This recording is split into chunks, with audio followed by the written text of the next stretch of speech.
मला त्या गोष्टीनी खूप नाराजगी झाली आणि त्यामुळं मी माझ्या ट्विटरवर लिहिलं, जर हे सगळ्यांना कॉकरोच म्हणतायत, युवकांना, जे सिस्टमच्या विरोधात आवाज उठवत आहेत, जर ते सगळे कॉकरोच एकत्र आले तर काय होईल.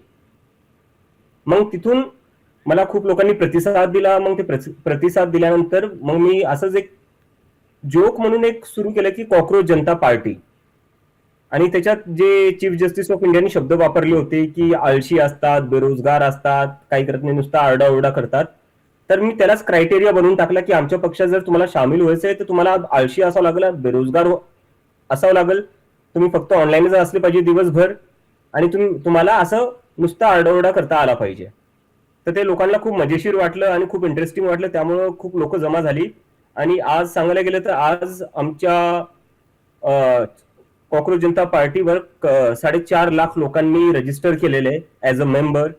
आणि त्यापेक्षाही मजेची गोष्ट म्हणजे कालपर्यंत भारतीय जनता पक्षाचे इंस्टाग्रामवर 87 लाख फॉलोअर होते. आज कॉकरोच जनता पार्टीचे 94 लाख फॉलोअर झालेले आहेत. आणि ते पण फक्त 4 दिवसात आम्ही 94 लाख लोकांपर्यंत पोहोचलो आणि त्या लोकांनी आम्हाला फॉलो केलेलं आहे.